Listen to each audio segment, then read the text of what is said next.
አሰላሙ አለይኩም ወራህመቱላሂ ወበረካቱ። ውድና የተከበራችሁ የዝኔት ቤተሰቦች እንዴት ናችሁ? ደህና ናችሁ ወይ? አልሐምዱሊላህ እኔ በጣም ደህና ነኝ። እናንተ እንዴት ናችሁ? ጤንነት፣ አፍያ ሁሉ ሰላም አለን አልሐምዱሊላህ። ያው ጁማ ምሳ እየሰራ ነው። በደንብ እንትን ባይ አንዳንድ ነገሮች እያወራን ጁማ እንደምናሳልፍ ታውቃላችሁ አይደለ? ጁማ ያው በጣም ወደዋለሁ። ጁማ እንኳ ያለ ቀን ነው ለኔ ወላሂ ነው የምላችሁ። ማለት ቀኑን ለይቼ ሳይሆን ጁማ በቃ ቤተሰብ የሚሰበሰቡበት ስለሆነ እቤት ስለሆነ የምንውለው ሁላችንም ያው ለእነሱም ክብር ሲባል ከሰዓት ነው የምወጣው እቃም ልገዛ ምንም። ከጠዋት ግን አብዛኛውን ጊዜ ነው የማሳልፈው እቤት ነው። እቤት ስውል ደግሞ ወላሂ ለአዚምን ቀልቤ ይለኝም እና ምሳ ያው እኔ መስራት አለብኝ። ምሳ የምሰራው እኔ ነኝ። ምሳ እየሰራን ደግሞ አንዳንድ ነገር እናወራለን። እኔም እንደናንተ ስደተኛ ስለሆንኩኝ ስለ ስደተኞች በደንብ አውቃለሁኝ። አንድ ስትይዙት አንዱ ይጎላል። ይሄን በደንብ ጠንቅቄ ማሰው ስለሆንኩኝ አንዳንድ ነገሮች እናወራለን። በእርግጥ በእኔ ብቻ አንደበት ሳይሆን ሻል ባሉ ሰዎች አንደበት ስለ ስደተኞች ተወርቷል። ሌኪን ስደታ ወይም ደግሞ አረብ ሀገር ሄዳ ያመጣች ሴት ደግሞ በዛው ልክ አረብ ሀገር ሄዳ ነው የመጣችሁ ምናምን ሀታ ስትነጋገሩ ስትይ አረብ ሀገር ሄደሽ ነበር አረብ ሀገር ሄዳ ነው የመጣችሁ ተብላችሁ ክብራችሁ ዝቅ እንዲል የሚያደርጉ ሰዎች አሉና ለነዛ ሰዎች ወላሂ አልዓዚም ምንም አይነት እናንተ መሰበር የለባቸውም። እንደዛ የሚሏችሁ እኮ ስለማያውቋችሁ እናንተ በጣም ጀግና እንደሆናችሁ አንደኛ ሰው እንደሆናችሁ ስለማያውቁ እናንተን ለማሸማቀቅ አረብ ሀገር ሄዳ ነው እንደመጣችሁ ሆነ ነገር ውስጥ አረብ ሀገር እኔ በጣም ብዙ ስላየው ነውና እኔ አልሐምዱሊላህ ረብል ዓለሚን አሁን 5ኛ ዓመቴ ነው። ምንም እንደዚህ ከወንድም ከሴትም ጋር ብዙም ጠለቅ ብዬ ተቀላቅዬ የኖርኩበት እንትን የለኝም። ቤቴ ነው። ከዛም ወደዚህ ስራ ነው የገባሁት እና ከአረብ ሀገር የመጣች ሴት ለትዳር አትሆንም በጣም ብዙ ነገር ትባላላችሁ እና ወላሂ ለትዳርም ለቤት አያያዝም ለንጽህናም ለሁሉ ነገርም አረብ ሀገር ሄዳ የመጣች ሴት የሚያክላት የለም ወላሂ። ሌሎች ሀታ ኢባዳቸው እንኳን ወላሂ ደካማ ናቸው።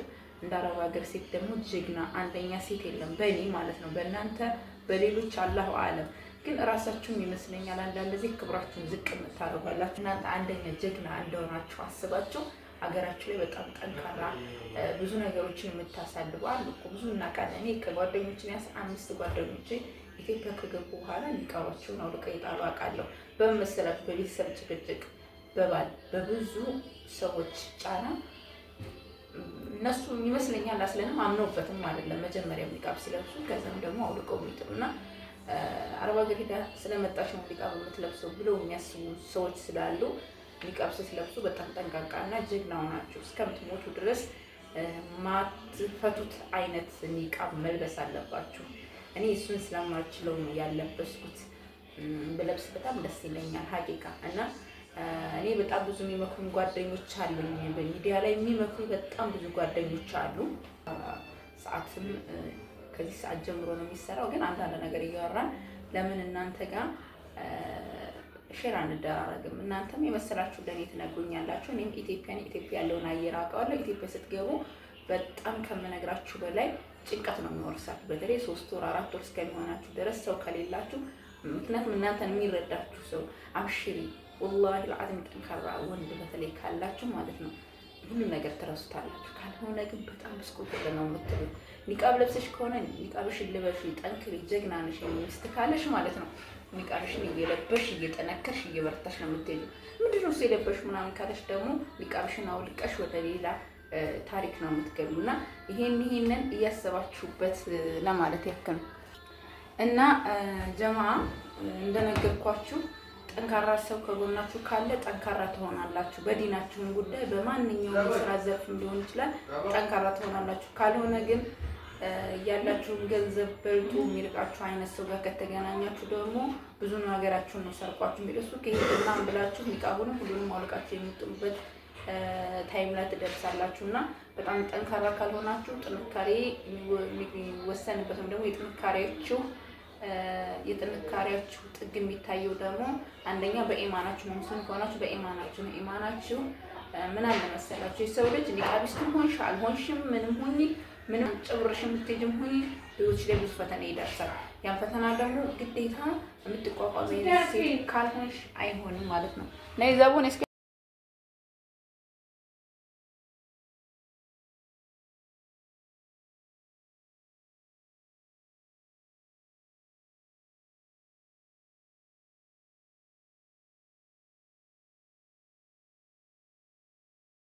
እንዴት ነው ብላችሁ እንዳትጠይቁ። ባለፈው ደካማ ጎናችሁን ለማንም አትንገሩ ባልኩት ደካማ ጎን ማለት ምን ያልሽኝ እህቴ ያልሽ በዚህ አጋጣሚ ልንገርሽ።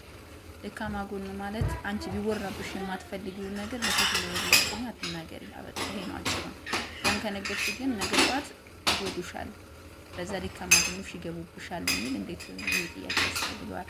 ለማንኛውም ጠንካራና ጀግና ሴቶች መሆን አለብን። ጠንካራ ጀግና ሴት ካልሆን ደግሞ በጣም በቀላሉ የምንሰበር ከሆን ዓለም ለተሰባሪዎች በጣም ከባድ ነው የምትሆነው። ከባድ ከመላችሁ በላይ ማለት ነው። ኢትዮጵያ በተለይ ደግሞ ረጅም ሰዓት ሳውዲ አረቢያም ሆነ የትኛውም አረብ ዓለም ኑራችሁ መታችሁ ወላሂ ለአዚምን ሁሉ ነገር ግራ የሚገባችኋል። ምንድነው የምታስቡት?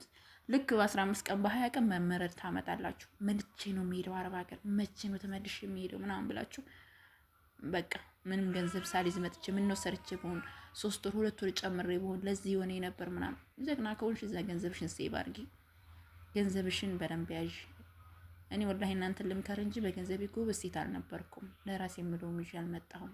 አሁንም ኢቭን እኔ ለቤተሰቤ ነው የምኖረው፣ ለእናቴ ነው የምኖረው። አልሐምዱሊላህ ረብል ዓለሚን። የምትኖሩለት ሰው ሲኖር ደግሞ ደስ ይላል።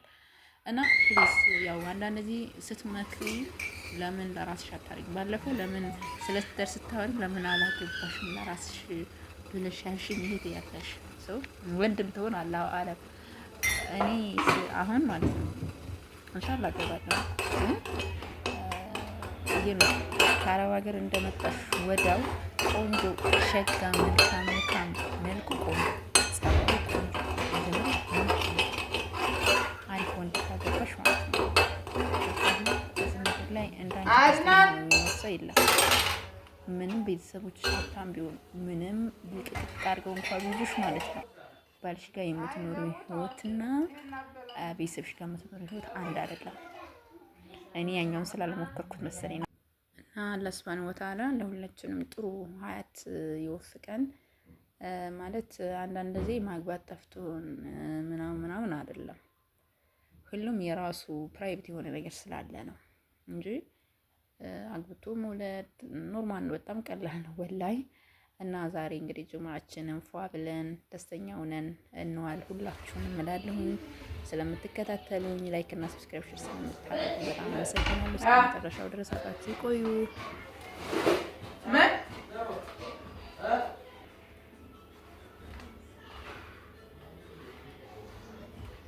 ያው የምንሰራው ሩዝ በስጋ ስለሆነ ሽንኩርት አለን እዚህ።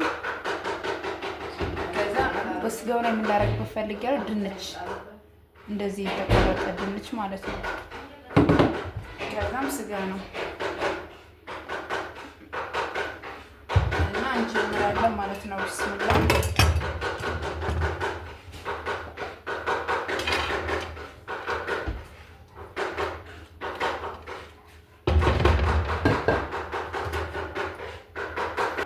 ከዛ ሄልና ቀረፋ እናደርግበታለን ማለት ነው።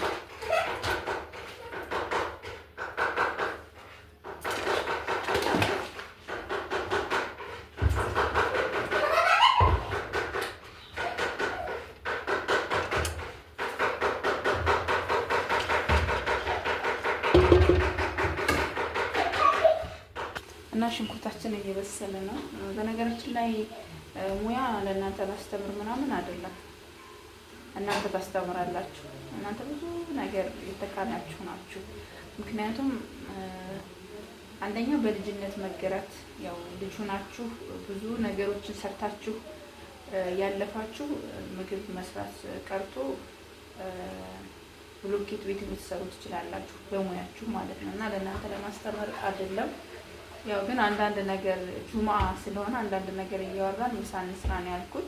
ቅድም እንዳነሳ ነው ስለ ጥንካሬ ነው። ጥንካሬ ሲባል ብዙ አይነት ጠንክረን የምናልፋቸው ነገሮች አሉ። እኔ አረብ ሀገር እያለሁ ሁሉ ነገር ገር በገር እንደሆነ ያሰብኩት ነገር እዚህ ስመጣ ግን ሁሉ ነገር ነበር የከበደኝ እና ኢትዮጵያ ስትመጡ ያው ውስጣችሁን አሳምናችሁ መሆን አለበት። ገር በገር አይደለም ሁሉም ነገር በጣም ከባድ ነው ለማለት ያክል ነው። ለማንኛውም ዩቲዩብ ቻናሌ ላይክ እና ሰብስክራይብ ሼር እያደረጋችሁ አበረታችን። ያው ዛሬ ምሳችን ሩዝ በስጋ ነው። ለማንኛውም ለሩዛችን ነው። እዚህ ጋር ነጭ ሽንኩርት፣ ጫውና የተፈጨ ቅመም አለኝ ማለት ነው። እርድ አላረግም በነጭ ስለሆነ ይሰራል።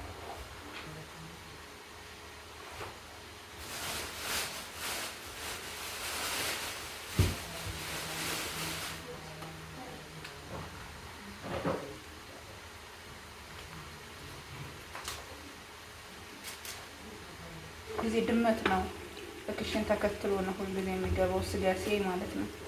እንደዚህ ቀይ ስጋ ምናምን ይፈልጋል። ያው ከፈለጋችሁት አለ ለማለት ነው። ሰሃን አንጣ፣ መጀመሪያ ሰሃን አንጣ።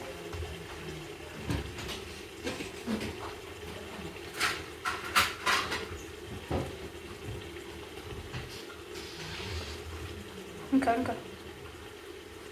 ግን በአሁኑ ይፈልጋል እንዴ? ያው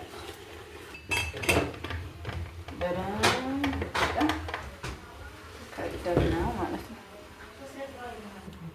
ሰላጣችንን ካጣጠልን በኋላ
ማሻአላህ ተባረከ ረህማን። አሁን ቀጥታ ምን እናደርጋለን መሰላችሁ? ቅመማችንን እናደርጋለን። እዚህ ጋር ያዘጋጀነው ቢስሚላ ነጭ ሽንኩርቱንም ሁሉንም ማለት ነው። ከዛ ውሃ አድርገን ቢጀና ማሻአላህ ተባረከ ረህማን። ተስለሚ የድክ ያ ዚነት ተስለሚ የድክ ብላችሁ ራሳችሁን ታመሰቆቆላላችሁ ማለት ነው። ድንቹ በኋላ ነው የሚገባው። ለምን ቶሎ ስለሚበስል እንኳን ውስጥ ገብቶ እና እሱ እናረግና ከዛ በቃ ይችን እዚህ ላይ እናረጋለን። እቺ ደግሞ